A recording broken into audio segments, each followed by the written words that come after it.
In the early 1990s, two men exploded onto the music scene. Each came from tough beginnings, but their meteoric rise gave volume to their voices, highlighting their talent and larger-than-life personalities. Their friendship seemed poised to change hip-hop forever, but the fame, wealth, and influence also introduced chaos and mistrust, leading both to a tragic end. Today, in celebration of 250 episodes of Red Web, we explore the lives and relationships of Tupac Shakur and the Notorious B.I.G. This is Red Web.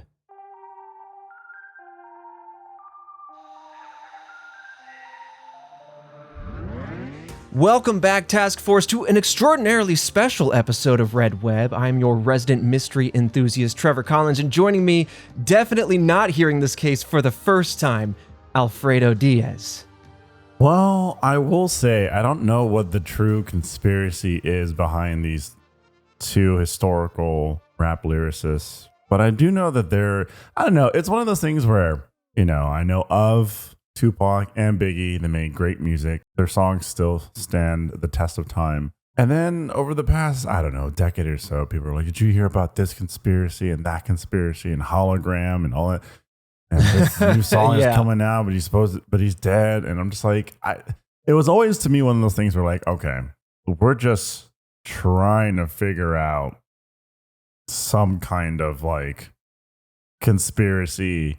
It felt like it was always reaching for grasping at straws. Sure. It's like, I'm looking for some kind of conspiracy, something new, like a new fix, a new hit. Right. And that always felt like. So I'm very intrigued to find out or to learn about the possible theories and the possible mysteries. And like, if there's anything tangible as to what conspiracies are going on. And I know they both have since passed, or maybe not.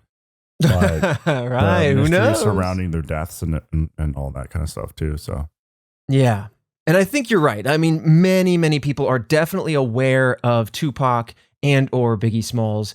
At a certain point, I feel like it's almost the gateway entry to many true crime. It was the most prolific true crime case that I can almost think of the 90s. Of course, there's many other cases. This is just one of those big ones. And so a lot of people were aware of it, given how famous they were. Super high publicity, big stakes kind of thing. And in celebration of 250, we figured, why not explore this topic? It's something I've known about for quite some time. I know Christian, our producer, man in the chair, knows a lot about this topic. And it is going to be a two-parter. I'm going to get way ahead of that because there's a lot to unpack. We're going to go through a really interesting kind of layout. Kat, our researcher, has done an extraordinary job at organizing all this information. We're going to go through Tupac's life. We're going to go through Biggie's life. We're going to figure out how they are, who they are, and where they come from, how their lives kind of come together and then break apart again. And then, of course, when we get into part two, we'll explore the ongoing East Coast, West Coast rivalry, their roles in that, and then how that turned sour, how things got violent, and what happened with both of their murders and what the theories are, who the suspects might be behind those murders. And I will say, you're right, Fredo. Over the years, it has continued to gain new traction. There's been new evidence coming out, new theories, documentaries have come out that republicize it. And right now, there is still a trial to be had. So there's a lot of things. It's still kind of ongoing, which is normally not something we touch. But because there's so much intrigue around this one, because it was so high profile, and it's also in celebration of 250, just to scratch an itch that Christian and I both have exploring this interesting topic, that's kind of where we're at. So as we dive into part one, I do want to say there's a lot going on in Red Web. So I'll be brief. Exclusively this week at redwebpod.com, we have Case Files Episode 1 on Wednesday. That is a stretch goal that you guys earned, Task Force. So it's coming out this Wednesday on Patreon. It will release a week later, like all stretch goals, on YouTube. We also have a research outline coming out on Thursday, and then a break room, our behind-the-scenes show, comes out on Friday. So come support us directly at redwebpod.com. All right, Fredo, it's time to take you back. In Task Force, there's a lot of things, a lot of sensitive topics, so we'll put those in the description as we'd like to do. But let's take you all the way back, not the 90s, the 70s. Tupac Shakur was born as Lassane Parish Crooks on June 16th, 1971. Now, I don't believe, Fredo, you need a picture of this, but for completion's sake, we will have pictures of these guys. So here is one of Tupac, if you want to take a look. We'll put that on screen as well. There it is. Iconic look. Yep. Tupac, the man himself. I forget that the man has like luscious eyelashes. Looking at this photo, like this man's got luscious eyelashes. Yeah, dude. And he's out here spinning some gangsta Yeah. Yes. So he was born and raised in East Harlem, a suburb of New York City, where his parents were both members of the Black Panther Party. Primarily raised by his mother, he was renamed at the age of 1. So his mother, Afeni Shakur, named him after Tupac Amaru II, who was a descendant from an Incan ruler who rebelled against Spanish rule in the 18th century. A powerful name, to be sure. Tupac's last name, and this is where it gets a little hairy, comes from his stepfather, Lumumba Shakur. However, Lumumba's marriage to Afeni ended after it was revealed that he was not, in fact, Tupac's biological father. Yeah. And according to William Lassane, Tupac's cousin, he did not originally take on the Shakur last name. And again, I'm kind of glossing over a lot of details here, but because the family, Afeni especially, kind of feared that the FBI would take him away. Her affiliation with the Black Panther Party, she had just gotten out of prison after the Black Panther raid of December of 1969, and he was born just after her release from jail. And so there was a lot of fear that, hey, if the name is attached to me or my family or people I know, maybe the FBI would separate us. But eventually he did take on the name Tupac Shakur as we know. So now in 1984, his family moved to Baltimore, Maryland, where he attended the Baltimore School for the Arts. Shakur thrived in this environment where he was reportedly very popular and was active in theater, dance, poetry, and other activities. It was also here that he met and dated Jada Pinkett and wrote poems about her. Then in 1988, at the age of 17, he moved to Marin City, California. As you might know, Fredo, this is near the Bay Area where you grew up. And it was here that he began to seriously pursue a career in rap and began recording under the name, and I almost think this is kind of ironic, MC New York. Of course, an homage to where he grew up, but perhaps also some think an homage to where hip-hop got its start. From here, he would attend poetry classes taught by Layla Steinberg, who shortly after this became his manager. While it was difficult to find anyone to take a chance on new talent, the duo caught the attention of Atron Gregory, who was the manager for the rap group Digital Underground. And this is really where Tupac exploded onto the scene. So Shakur was first signed in 1990 to be a roadie and a backup dancer for the group. And this is where he unveiled the stage name Tupac, stylized with the number 2, PAC. And he was given his first opportunity to record with the group on their January 1991 single, Same Song.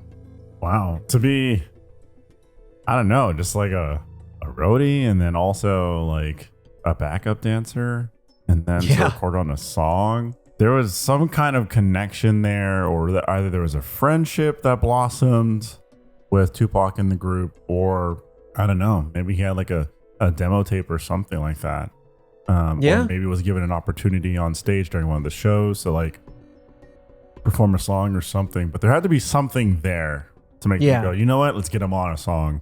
Oh, for sure. I wouldn't be surprised if his charm, his charisma, just his ability to talk to people and make relationships didn't also then open up doors where he could then say, well, hey, I also am good at all this other stuff. Clearly, he was very smart and very capable in a lot of different realms. Right. Just the fact that he was good at poetry shows you there's an inclination, a proclivity for webbing and weaving the English language, which he is known, obviously, very well for.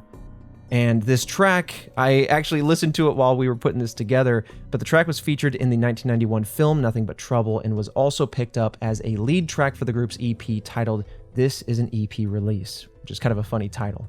So yeah, he is now on the lead single on this as the name Tupac, and from here, it's kind of history. He really starts to grow and explode from here, and his performance on this song actually secured him his own solo record deal with Interscope Records. So to your point, Fredo, within a year, he goes from like roadie backup dancer, hey, well, why don't we just get you on this song lyrically? Right. Hey, why don't we just give you an album? You know? That's massive. And who was under Interscope too? I mean, there's a whole bunch of big groups under Interscope Records. So that's a big, huge deal. Mm-hmm. Okay. Yep. Damn. moved quick. Moving very quick. And at this point, executives at Interscope Records are looking back on him. There's a lot of documentaries that cover people's memory of him, but a lot of the executives look back and said, like, he was an incredibly hard worker. He was eager to get his songs into the world. And of course, these songs themselves said something. There was a punch, a potency to the lyricism. And the fact that he had an enormous work ethic just, checks all the green flags for, a record label. And so that's, I think, why they were able to, or wanting to, give him this start. By November 12th of 1991, he had released his first album, Tupacalypse Now. The album was received with both acclaim and controversy as it dealt with heavy topics such as police brutality and corruption. Again, showing some of the roots, what he grew up around, but also who he grew up with and how that was important to him. There was a lot of politics kind of in his lyrics, which I think was incredibly important. Jumping forward to 1993, Tupac would release his sophomore record. This would be the same year that he met and befriended the Notorious B.I.G, who was an up-and-coming rapper at this time.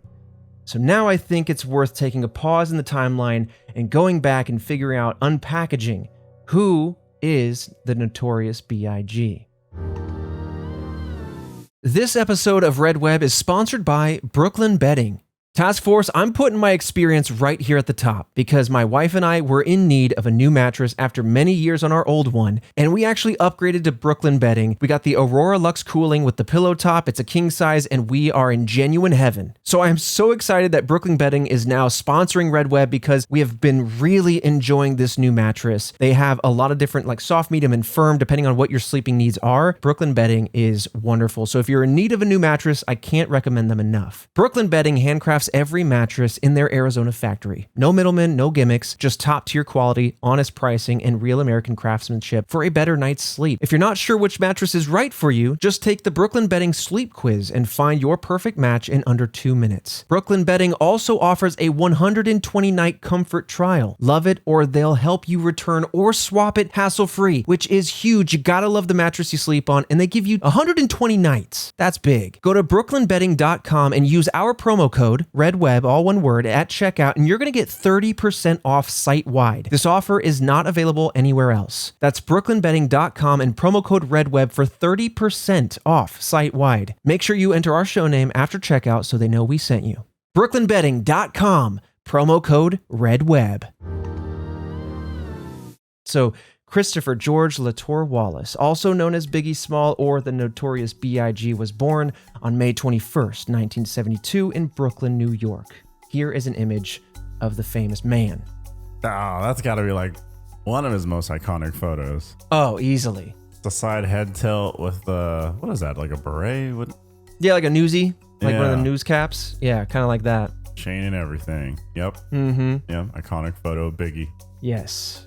So, Christopher was primarily raised by his working single mother growing up in Brooklyn's Clinton Hill neighborhood. It was here that he spent his time on Fulton Street, where he was introduced to drug dealing, alcohol, and gambling.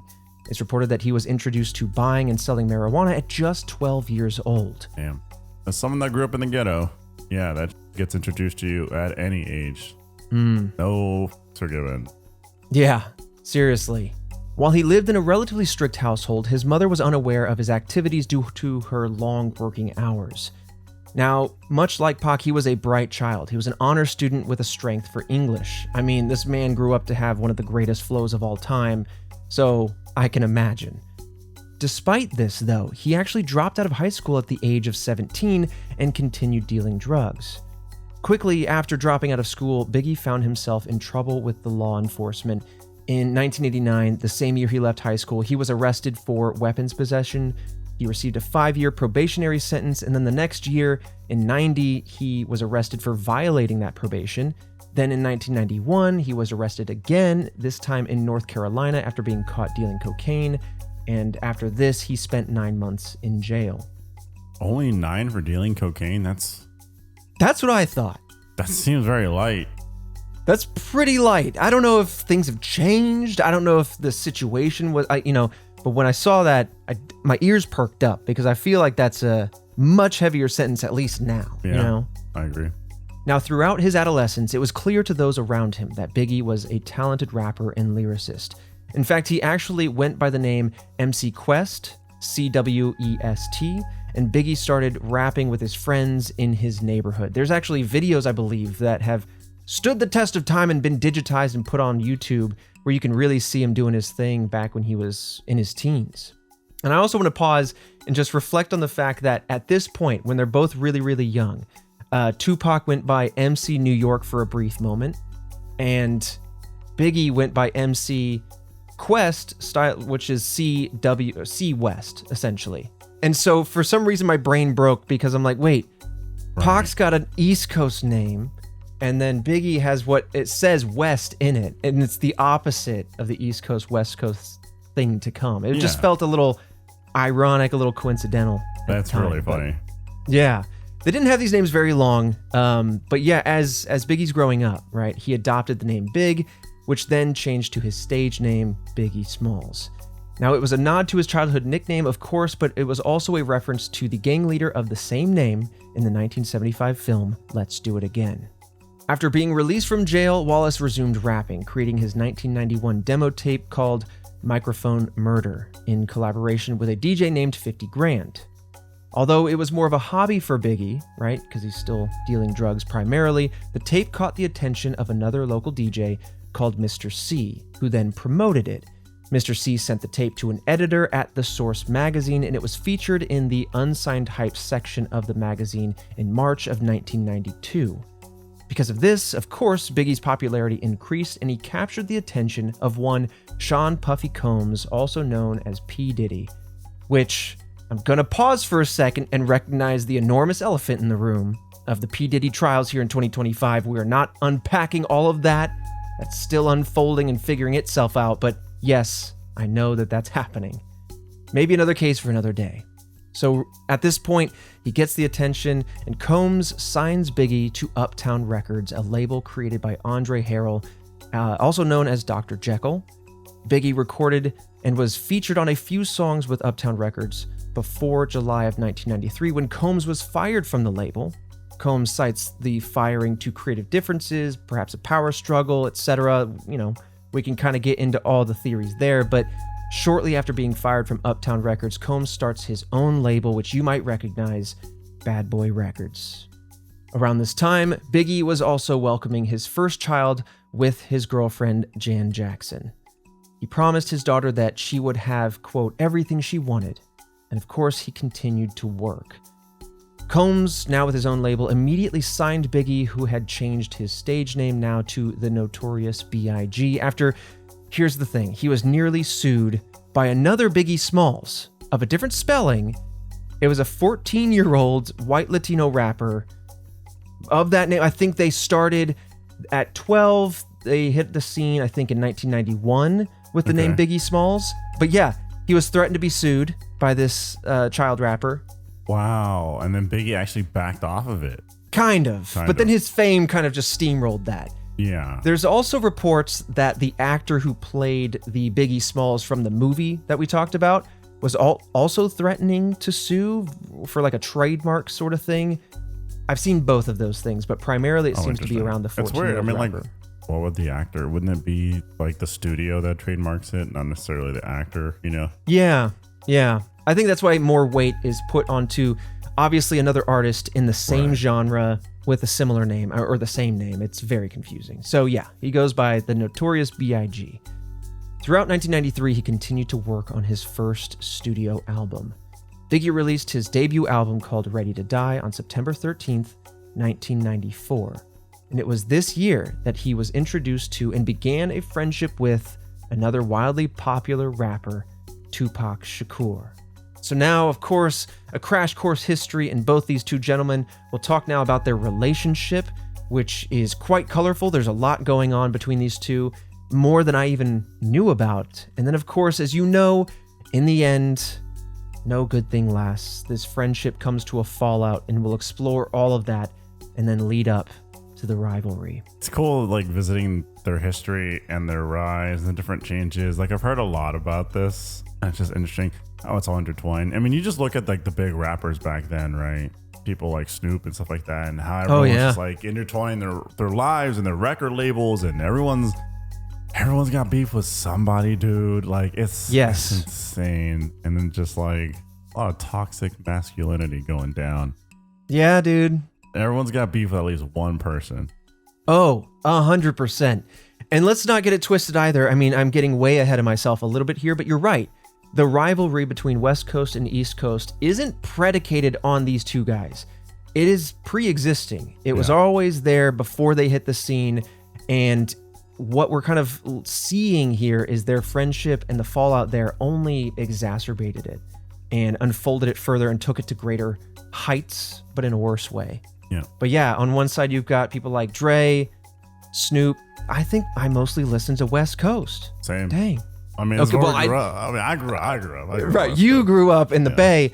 Man, I want to ask you too, and here's the thing. I know you were really, really young at this time, but did anything stick out to you? Because like, I gotta say, like, hip hop was peak in California around this time, and the energy was buzzing. Just looking back on it, do you remember anything vividly, like from your own perspective as a young boy growing up in San Francisco? A lot actually, going because parents were separated. Well, they're in and out of each other's lives, but for a good amount of time they were separated. And like I'd be at my mom's house, which was the black ghetto, then I'd be at my dad's house, which was the Latino ghetto. And both are listening to the same type of music. Both are listening to the latest like Snoop Dogg tracks, Ice Cube tracks, etc. It would just go from like riding around a Pontiac to riding around in a lowrider. It just back and forth, both just ghettos, but listening to the same song. A lot of culture, which was good. A lot of good eating, which was nice. But definitely like, I don't know, it makes you grow up pretty fast. That's true. I just remember them like listening to the CDs. You know what I mean? They'd throw it on giant ass speakers and everything like that. Yeah, and then you go to like uncles' houses and on my dad's side of the family, everyone just hanging out at the stoop, the little speaker box, all day long. Same music. And I was like, whoa, they're just hanging out all day. And I'm like, that's because they're bumming it around, not being responsible. Sure. Listen to all these songs. Yeah, dude. It is crazy how much art and music especially can bring people together. And I also think these guys put a lot of themselves in this music. And so they're speaking to a lot of things that, you know, people you're growing up with are relating to and almost need to hear. Yeah, no, it's really interesting to hear that perspective. I appreciate you sharing that. So now we know a little bit about Tupac. We know a little bit about Biggie. Let's talk about their friendship. So some reports state that the pair met on the set of the 1993 film Poetic Justice. And this is honestly all news to me. I didn't realize just how much movie making was in either of their lives, especially Tupac. But as the story goes, Tupac was playing Biggie's first single, Party and Bullshit, on repeat. This would have been a huge deal for Biggie, as he was still considered an up-and-coming artist. I think Tupac kind of hit the scene just a little bit earlier and blew up. But Tupac, had kind of made a name for himself, and the fact that he's kind of identified Biggie as this next thing, it meant that when they met, there was a lot of this kinetic energy just waiting to happen. Now, some, like I said, say that they met on the film set of Poetic Justice, but other reports say, and this is just as commonly reported, that the pair met at a party instead in Los Angeles, but also in 1993. Although he was still living in Brooklyn at the time, Biggie was visiting LA on business. This was relatively normal, and he had asked a drug dealer he knew at a party to introduce him to Tupac. So clearly they knew of each other, they were in each other's orbits. Now it was like destiny, they were ready to meet. According to the accounts of Dan Smalls, an intern at Bad Boy Records, Tupac was generous with Biggie and his crew. Dan recounts that Tupac shared, quote, the biggest bag of green vegetables I'd ever seen, end quote, with the group. So yeah, very, very generous. I imagine these were green beans and broccolis and just a bunch of high fibers, bunch of veggies. Lettuce might be the devil's lettuce. We don't know. Hey, we don't know. We have no idea. We can't speculate. No, we can't. Now that night they smoked. Okay, it's facts. We know what happened. Instantly. We know what happened. It's right here in my notes. So that night, they did unveil that big bag of green vegetables. They smoked some green beans. And then supposedly they played with unloaded guns, just to give you an idea of the environment they're kind of common and comfortable with. And Tupac then made dinner for the crew, which is honestly kind of cool. I like that. What? Yeah, Tupac. Sounds like a Dave Chappelle sketch. It does. I'm glad you said that. It does sound like that. Maybe he tightened his little bandana. And he went, all right. Started cooking a little pasta dish. Big, you're going to love this.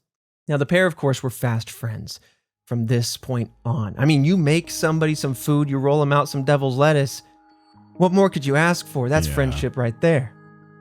Now, Biggie would actually crash on Tupac's couch whenever he was in LA, and Tupac would visit Biggie whenever he was in New York. In fact, Hit 'Em Up actually references this very fact of Biggie sleeping on Tupac's couch, but we'll get to that song later. On October 24th, 1993, the two freestyled together at Budweiser Superfest at Madison Square Garden. That would have been amazing to see. Yeah, that would be a big concert. Yeah. So at this point now, they're freestyling together, they're coming up together. Biggie is still relatively new to the scene, and he still looks up to Tupac kind of as a mentor figure. In fact, and this was something I didn't even know, it's reported that Biggie even asked Tupac to become his manager. Like, hey, Pac, can you manage me? Yeah. Like, he wasn't completely happy with Combs or Bad Boy Records.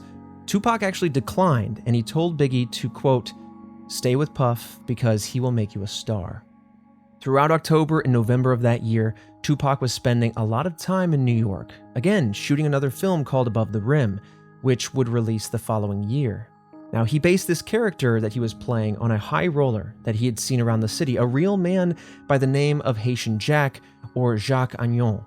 He first saw this man at a club in Manhattan surrounded by women and champagne, and they were introduced that night, and Tupac had a fascination with him.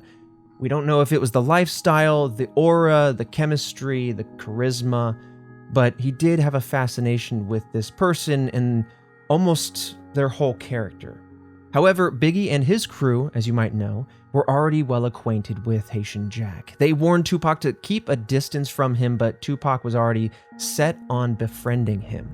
Now, this is almost like a historical pivoting point. You'll see it's like the butterfly effect from here on out. Everything that kind of happens, you could almost trace back to this new relationship. Interesting. Okay. Yeah.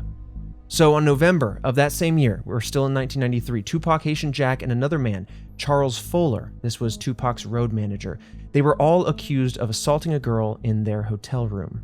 So this is where things start to really go off into a different direction.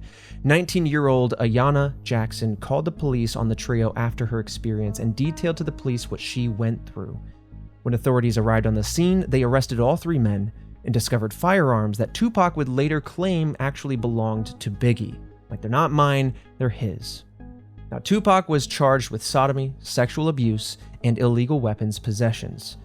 Now, there's a lot to unpack here. Again, I always hate to kind of gloss through things, but this is almost like a sub-case within the case. So, reportedly, they were all hanging out together, and I believe that this is kind of coming from Tupac in court and interviews later on.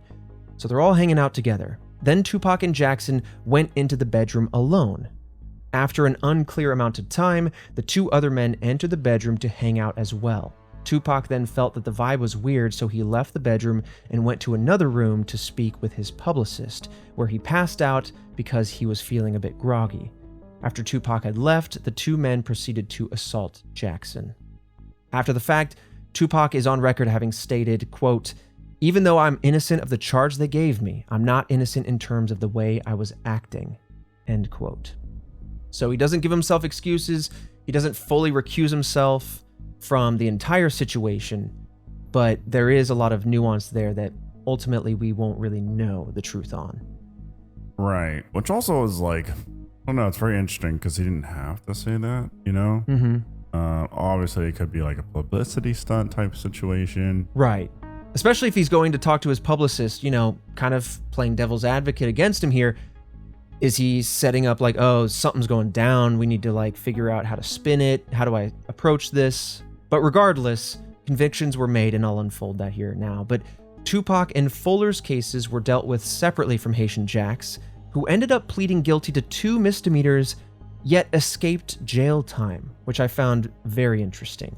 Now, I asked Kat to see if she could find any information on why he escaped jail time or if there was any sort of plea deal in place, and honestly, there's not a lot of information there, but it does seem to lay the groundwork for how Tupac felt about this on the back end, and we'll get into all of that. But before we talk about that, I do want to say the results of Tupac's court hearing in this whole situation, the jail time he served, all of the convictions, etc., like I will give you the details of those in the second part, because I believe they play a greater role in the next phase of this case, because they have to do with him going to jail and when and how he came out of jail. That plays kind of into the rivalry and into the relationship as it is at that time. So I'll go ahead and let you kind of hang on that for a little bit. But still, regarding this whole situation, Tupac believed that Jack was a snitch who had set him up. And he shared this, in fact, with the New York Daily News. He's thinking, well, if he was able to escape jail time, yet I got wrapped up into this whole situation, which me, Tupac, am saying I'm actually fully innocent of, though I'm culpable for how I was acting. You know, Tupac was never one to back down and back away from anything, so he goes to the press.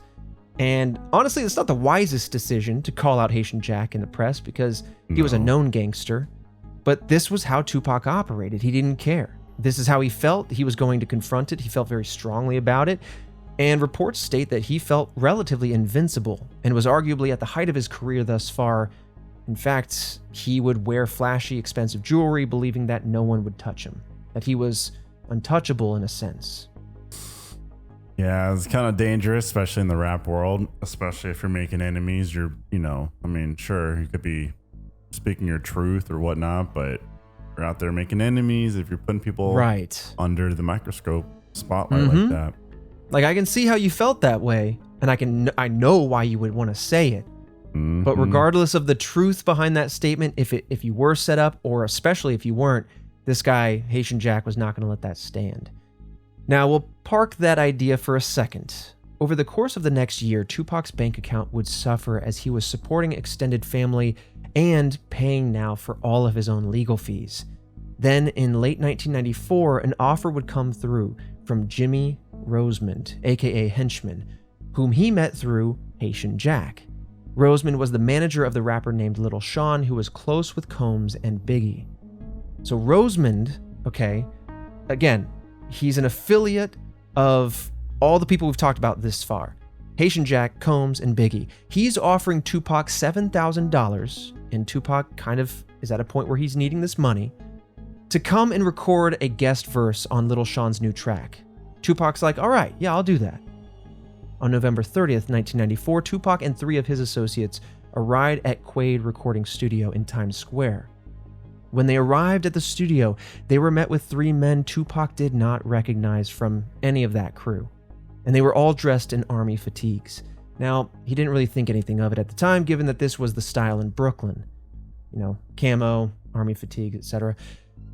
From upstairs in the studio, there's a rapper that was close with Biggie named Lil Cease. He calls down to him that Biggie and Combs were recording upstairs, essentially saying, hey, we're all upstairs, come on up. Tupac and his crew then enter the building, but before they could get onto the elevator, they were ambushed. The 3 men in army fatigues drew 9mm guns and told them to get on the floor. And again, you see Tupac's kind of character come through here. Instead of complying, Tupac responds by drawing his own gun. He was then beaten, robbed of his jewelry, and shot 5 times. It's unclear what injuries the other men might have sustained, but Tupac reportedly played dead until these 3 men left the vicinity, after which he didn't call 911 or leave. He was able to stagger onto the elevator, ride it all the way up to the studio. And when he arrived at the studio, he then was met face to face with Biggie, Combs, and Rosemond. Tupac claimed that they looked at him with shock and guilt. However, Combs claimed that they were simply just concerned for Tupac, obviously being confronted with a man who was simply beaten and shot 5 times. Right. So maybe that's why they had the look of shock on their face. Either way, that's what's blurred by history. That's okay. I mean, I'll just call the police. I could be dying any moment now. But I mean, pretty gangsta of him. I'm not gonna lie. Yeah. I mean, that gives you hood credit. for sure. Like, I got shot and beat, and I rolled the elevator up to confront some people. Yeah. See what the hell's going down. It's pretty Yeah, gangsta. dude. That's gnarly. So, Damn. yeah. So before we continue, like, we're already laying this red web, right? So Haitian Jack, the relationship, he gets arrested. And now he's got criminal charges against him. Tupac is saying, I'm innocent, and I think that man set me up. He goes to the press. Now, maybe like a year goes by, several months. Somebody that is a known affiliate, a mutual friend between Haitian Jack and Combs and his crew, comes through. Rosemond, who is at the studio, offers him to do this deal. And at the studio, that's where he's jumped. That's where he's shot. It looks fishy. It doesn't look like an accident. It looks pretty fishy. And yeah, I mean, I could see. I mean, the thing is, he's looking for guilt on their faces. So that's already like a predetermined like emotion that he thinks that they're going to have. Mm-hmm. But also, I mean, would you not hear gunshots? Oh my God. You're like, come on. Right? What happened? What did you trip and fall? Yeah, I mean, come on. Did the elevator buttons pop off and hit you? Like, come on. Exactly. I'm surprised. I mean, granted, they probably didn't want to get their hands dirty, but I'm surprised they didn't just go like, we'll just finish the job right here. Yeah. Like that's a scary thing. That's a great point. He could have gone upstairs to confront them, and they could have looked both ways and been like, done. Yeah, I'm done. But at the same time, again, playing devil's advocate, because we don't know the reality here. There's a lot of inclination, a lot of theories, right? But maybe they were surprised. Maybe these three men were actually strangers that the crew didn't know were upstairs. Yeah. And so maybe they were shocked. And maybe they didn't come down because they heard gunshots. There's room for both a little bit here. This episode of Red Web is sponsored by Select Quote. Task Force, have you heard of what's called the Slayer Rules? Sounds pretty gnarly, but these are legal provisions that prevent people from inheriting property or benefiting from the estate of a person that they murdered. One of the things that they protect is someone getting killed for their life insurance policy. It makes you realize just how valuable life insurance is, and it's good to know that it only costs you about the same as a streaming service each month thanks to Select Quote. Select Quote takes the guesswork out of finding the right life insurance policy. You don't have to sort through dozens of confusing options on your own. Instead, one of their licensed agents will find the right policy at the right price for you, comparing plans from trusted top-rated insurance companies to find a policy that fits your health, your lifestyle, and your budget. You'll be covered faster than you think. SelectQuote works with providers who offer same-day coverage up to $2 million worth with no medical exam required. I really like SelectQuote because I'm not super familiar with searching for insurance, whether it be life, car, health, or otherwise. I love that it's a one-stop shop. I can compare all the plans in one place, and they can find me the coverage I need for the price that I want. Life insurance is never cheaper than it is today. Get the right life insurance for you for less and save more than 50% at selectquote.com/redweb. Save more than 50% on term life insurance at selectquote.com/redweb today to get started. That's selectquote.com/redweb. Now, of course, and I do have an image of this moment, he was reportedly taken to the Metropolitan Hospital Center to treat these injuries, and it's unclear how severe his condition was, though we do know obviously he was shot 5 times. So if you want to take a look, this is him being carted away. He's on a gurney being wheeled into the back of what I believe is an ambulance, and he's flipping off the camera. Tupac through and through. Damn, man. Some gangsta shit right there. To literally get shot 5 times and then just flip off the... I mean, that's... Throw that on the cover of an album. Dude, you know what? It does look like an album cover. Okay, so let's continue this train of thought because Tupac strong, okay? A few hours after completing the surgery for his injuries, right? We're talking about sealing up these bullet wounds, sealing up any organs, maybe pulling out any bullets that were necessary. A few hours after this surgery, he checks himself out of the hospital. He does this because he wants to recuperate at the house of actress Jasmine Guy. The two had met after he guest starred on yet another thing, this time not a movie, a TV show called A Different World, in which Guy starred in. Tupac believed that the incident was not random, and I'll quote him on this. He said, quote, "It was like they were mad at me. And if it's true, I can see why." You see the domino effect here. While Combs and Biggie both denied having any involvement in the crime, in 2005, Rosemond, again the guy who kind of invited him to the studio, paid him $7,000, told Vibe magazine of a conversation that he had with Tupac, saying this, quote, "Nobody came to rob you, they came to discipline you. That's what happened." Whoa. I'd be pissed. The sound, I would be pissed. So this is in 2005. This is him saying, "This is what I told Tupac." Now, I don't know. That smells of guilt. It kind of does. But now, regardless of what you, Task Force, or anyone else in the world wants to believe regarding this particular crime, from the time that he was shot outside Quaid recording studio, Tupac never believed that it was a random heist. While he didn't believe that they fully orchestrated it, Tupac believed that Biggie and Combs must have known about the shooting and intentionally didn't warn him. Guilty by proxy, or by association, essentially. He thought that even if Biggie didn't know who did it, that he would still be able to figure it out and help him out on the back end. Tupac considered this a great betrayal, and their friendship was over. Tensions were raised when Biggie released his single, "Who Shot Ya?" on February 21st, 1995. I will say, not a good look. Was it a straight diss track? Kind of. Okay. So here's the thing. Tupac felt that it was a direct diss track to him. Biggie claimed that this track was a general reference to drug dealers that he used to run with. And yes, while gun violence is very prominent in the world they grew up in, it's not the timing of it being like a few months after means that they wrote and recorded it almost concurrently.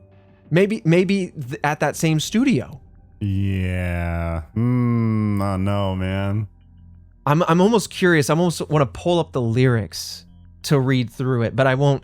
Right. I won't dull the lyrics. I think you just got to let Biggie do his thing and listen to it yourself, Task Force. But of course, this is where it becomes official and becomes real, because Tupac enters the ring to retaliate. Once he was released from prison, again, we'll talk about this window of time in the second part, Tupac put out the song "Hit 'Em Up" in June of 1996. This was a clear diss track to Biggie, where he claims Biggie copied his style, alludes to the fact that he was responsible for the shooting. Again, like I said, he references the fact that Biggie used to sleep on his couch and now that's over with, and states that he slept with Faith Evans, who was Biggie's wife. So he's really punching into the personal life at this point. Okay, yeah. Now, of course, Faith Evans denied these claims, although she noted that Tupac did make advances toward her. Like, that part is true. She says she turned that down. So Biggie is now caught in this world. It's almost like a perfect diss, because now it's forced it into Biggie's head, like, wait, is that real? Or am I being psychologically played with? Right, exactly. And that was one of Tupac's greatest weapons, his lyricism, his facts that he's pulling out, and his just ability to punch hard. Damn, here comes the beef. Now, the feud between the two famed rappers largely contributed to the ongoing, existing, and infamous East Coast, West Coast rivalry. Yeah. Now, of course, I hate to do it, but there really is so much more to talk about and unpack. And so, and to not leave you on a cliffhanger, I'm going to go through kind of what we're going to talk about in the second part coming out next week. But this is where we're going to get into the coastal rivalry. We're going to unpack some of the history of that and how that plays into these two men and what their roles in this rivalry are, how it kind of escalated the whole thing beyond just kind of maybe early friendly tit for tat, maybe then kind of like a, hey, maybe you're stealing this from me, or maybe I'm feeling threatened by that, maybe I'm jealous of this, to now escalating to the point of violence. And this violence leaves the stage, it leaves the albums and enters the real world. Yep, of as course. It usually does. Especially like back then, rap beef, like, it was real, it was serious, man. People would beef in real life, and they'd also be strapped too, so they'd carry pieces for sure.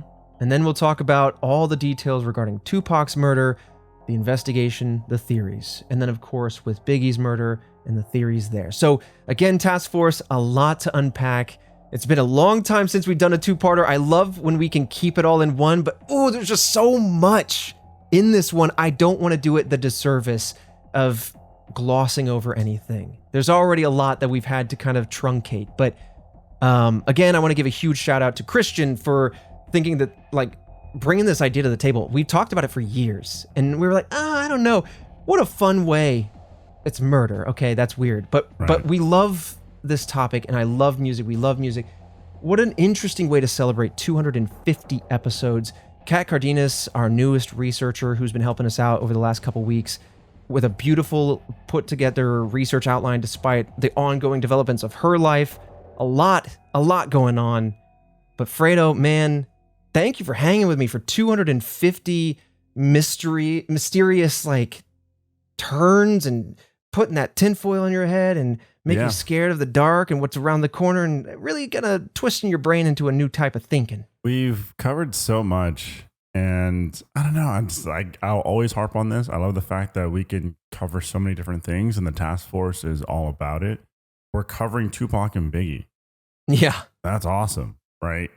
And so to be able to do all these crazy things and expand outside of the podcast itself, to do movies and crazy things like PowerPoint presentations, tier lists, stuff like that. It's been really fun. And I hope you guys have been enjoying the expanded universe of Red Web and being a task force member, and can't thank you enough. Red Web is like an onion. And what we started with was internet true crime, drawing the red web of the yarn across our corkboard. And then we realized we didn't have enough cork and enough string. Mm-hmm. So then we went and expanded beyond and beyond. And yeah, I have to reiterate, Task Force, thank you for riding with us as we've expanded, as we've explored new topics. This is traditional true crime, but it's also kind of just a guilty pleasure for Christian and I to indulge in something that we've known about, been deeply fascinated by, but also are just fans of when it comes to music. And there's so much left to unpack. And I also want to shout out some task force members for this week. We have Dakota, welcome as our newest member and newest member of the Squonk team. So, Fredo, jot that one down. That's a new one, huh? The hit list grows. Okay. I don't know. You're not scaring them enough, it seems. So, they're growing more powerful against you. What you do is you go into silence for a little bit. You're and all of a laying low. sudden, missing posters might start popping up of all these squonks. You know what I mean? It just, who knows what's going on? Yeah. I don't know. Maybe it wasn't me. I stopped the hunt a while ago. Or did I? I don't know. That'll be its own mystery in the future, you know? But also we have Luis Segovia, who is a buff member of the buff scientist, just slanging and banging those beakers. Thank you very much for that buff vascular brain of yours. And of course, Squonks of the Week, Brett O'Meara and Azrael, just to name a few. But with all that said, Task Force, thank you so much. And Fredo, I'll see you right back here next Monday for part 2 of the murder of Tupac and Biggie.